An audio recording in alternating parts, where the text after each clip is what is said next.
Like, all right, he can jab, hook, anything.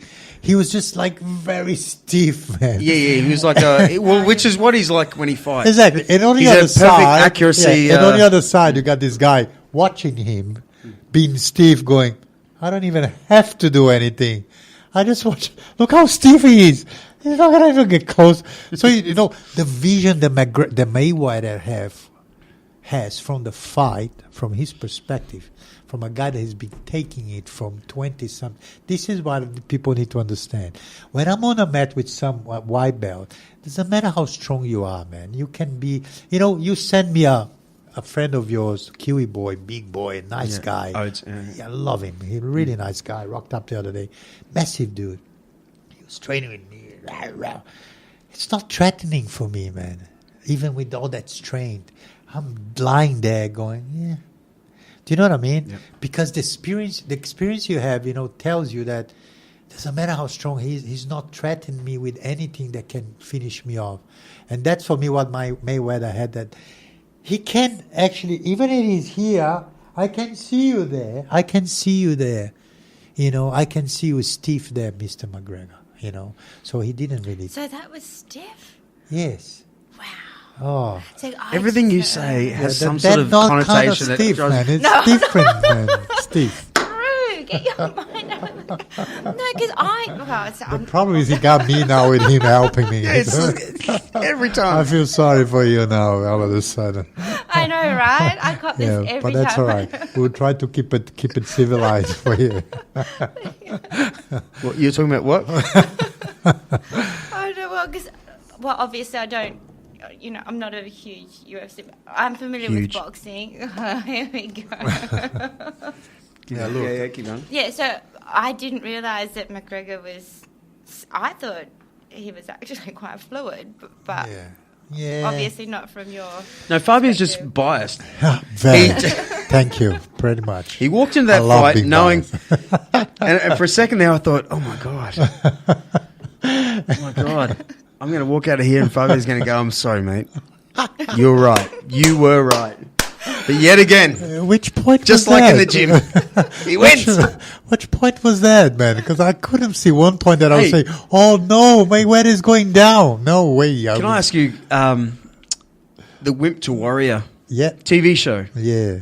Okay, you're a part of that. I was part of the first season. Yeah. Right. So it makes me like a fight like what we were just talking about. Yeah. Has things like fight camps. Yeah. And what does that really mean? And what were you involved in? Yeah, the Wimp to Warrior, it's a really nice concept. I've actually I hate the name, by the way. Yeah, it's Who terrible. wants to be wimp. on a show called Wimp to Warrior? The Wimps, yeah, and they want to become warriors. That's the funny thing. That's the worst name. So see, this is the thing that strikes me with this whole thing. When the first season came up, we were told, "Oh, look, we're gonna get these people that had absolutely no confidence in themselves. They're like pretty much losers, and we're going to turn them into warriors." Beautiful concept. You're doing a service to society here, yeah? And they were not paying a cent. They were just coming in. We're getting sponsors to subsidize the show. You have to sponsor the show. And here we go. 6 months of training, 5 o'clock in the morning, every day, Jiu-Jitsu, Jiu-Jitsu, boxing, Muay Thai, strengthening, conditioning, all that stuff, 5 o'clock in the morning every day. And these kids did that for like 6 months or whatever time it was. After that, they get a fight in the octagon. So there's two teams, they fight each other, bang.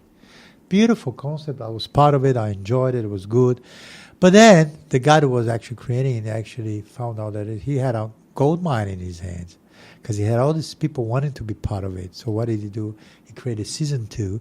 But season 2, for you to enroll, you had to pay whatever $1,000 you had to pay for the training.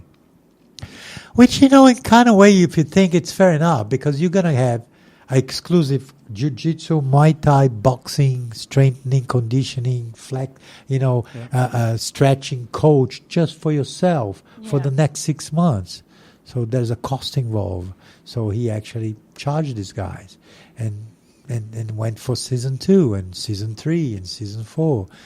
And to be honest with you, I'm trying to bring season 5 to legacy here, and because I like the concept. As long as they, we do the trials for the people that are actually trying to get in, and that is the part I really enjoyed being part of, because you get to choose the people that you think that deserve to be there. You know what I mean? And somehow down the line, I start watching season 2, 3, 4, and there's a lot of people that go, hang on, this guy's not a wimp. Right. This guy's already a warrior. What is he doing here? You know what I mean? And so this and is he's paid money. So what's this and he on? pays money. Is this You know on that. Netflix? No. What's that? No, it was on some channel. I haven't had TV Oh, for 5 I've years. look. never seen it. No, it was first on internet broadcasting. Yeah. Then he went to Foxtel for a season Foxtel, yeah. and dropped it. Have you heard of it? He's in Canada. It's not that I know big. it through the MMA fighter that That sounds like a really Jens fun thing Pulver. to watch. Jens Yeah. Pulver. All right, Pulver he was a coach, the MMA coach there. So, look, the guy that is involved with it, he's had a lot of connections. The owner of the franchising was Richie Craney. Hi, Rich, how are you? He's a good guy. Met him a long time ago. He's one of my students. And, the idea is good. But, again, you commercialize something to a level that, you start questioning. The integrity is compromised. Exactly. Yeah. That's my point. When you go, we wanted something good here, but now I just want the money. You know what I mean? Yeah, it's like when Big Brother had people who didn't know, and then all of a sudden the next people on Big Brother knew they were on camera. And you ended up with a whole bunch of douchebags. Yeah. Mike, no. You know what I mean? Like Off people the who record. wanted to be on camera. Yeah, off the record. Do you want to watch some really good Big Brothers? Yeah. Log on to Brazilian Big Brother. Oh, really? Yeah. Oh, They do it. I bet they do They it. do it. They do it. they? They do No it. way. They do Okay, it. Drew's going to be They watching that. do all it. night. They fight. The girls fight hand in hand, Yeah. hand combat. Stay away from my man. Ooh. They get 2-on-1. And I know nothing about Brazilian women because they don't like me. Oh, lucky you, man. There's Brazilian women in on the Gold Coast. When I was single, they just had no interest in me. Oh my!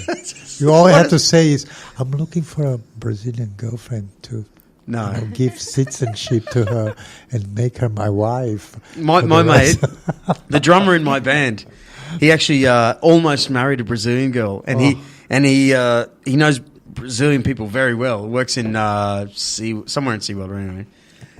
But he goes, Brazilian men. They don't, they're full of machismo. Very like macho this culture, macho culture, and they don't like Aussies. Don't like us, Aussies. But it's all like, I am better than you. I will beat you. It's the thing in Brazilian man is just this. It's just this possessive kind of mentality towards, in relationships especially, but goes both ways. Women are like that too. But They're a very But I don't think passionate Japanese race, women- aren't they? Latin blood running. Yeah. Yeah. So the thing is, like, one of the first things for me when I moved to Australia, I'd never forget it. In Brazil, you go out, you look to a woman and she looks at you. If she likes you, she will smile at you. Yeah. That's it. Start of a flirting kind of thing. Could go on or not. If she doesn't like you, she will look at you and look away. Oh, is that the secret code? That's it. Don't look Okay, away. That's what I you don't did wrong. You looked away. Yeah, maybe. But here I am, Not day one, fresh from the boat, shark bar in Sydney, sitting having a beer for the first time in Australia. This is day one in Australia. I arrived in Australia, my friend goes, come on, mate, I'll take you to the pub, let's have a beer. Right, let's go, I'll sit in the pub. I'm there enjoying my beer, VB. Fuck, man, how bad is that beer? It's so bad. Visitor's beer. It's the worst. I'm like, yeah, Vaginal great, backwash, yeah, is that great, what you- amazing beer, Mike, I love it. Anyway, I'm there drinking a beer, and there's this beautiful blonde girl. Blondes in Brazil is kind of rare. A trophy. If you're not down south, they're kind of rare. Right. And I'm there sitting there, and this blonde, beautiful blonde girl sitting in front of me.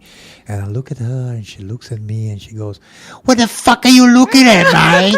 And I'm like, "Oh, nothing." G'day, Australia. And I don't know what just happened. Well, I want to go home. I don't want to be here anymore. And the first time I've experienced female aggression towards a male in my life. Right. Yes, because as I said, in Brazil, girls, They do the dance. I don't like the word submissive, but there is a hint of submission, of submissiveness towards the way they behave to men. Mind you, that in Brazil we have 3 women for every man. Yeah, so the competition is stiffer over there. Yeah, the competition for them is harder. They have to really put the game on. If they, you know what I mean, especially out there at night and stuff. Wow. So in Australia, back in the day when I arrived in Sydney, the ratio was like 3-1 men to women. Yeah, so women are really sitting back, relaxing, because there's all these men around, and here is this Brazilian guy looking at you, and you just like give it to him, and I was like, I'm serious. Yeah. I was like, what is this? I've never heard of this before in my life. With my wife's Japanese, Rika, you're half Japanese. Your mum's Japanese. Yeah. And my theory is in Australia, we have such a government system that the women don't need us. They can get money. I don't mean to be blunt or disrespectful to women at all, right? but from in Japan, choose your words carefully now, mate. I've ruined it all the time. But in a place like Japan, where they've had a war, they've had famine. They kind of need men still. Their grandmothers, they know their right value. They of need men. In Australia. That's a really valid point. That is, it is. So a woman's like, what the fuck? I can get rid of you, and still be happy. I'll go out with my girlfriends and still have a great time. But that's true. It's a lot of to do with the laws, the way that there's so much. They're so protected with laws. That's another thing. Brazilians. They get in trouble a lot in Australia because of that. In Brazil, if you are out at night, clubbing, whatever, you grab a girl by the arm. Hey, how are you doing? It's a normal thing to do. If you do that in Australia, you can be thrown out of the club, let alone being actually charged with crossing the boundary. You know what I mean? So I had a lot of my friends getting in trouble with that kind of stuff because cultural differences, you know what I mean? But it's also like, because we were talking about this last week, weren't we, where things have changed. Like men, back in the 70s, men, yes, they objectified women, but they still had respect for women.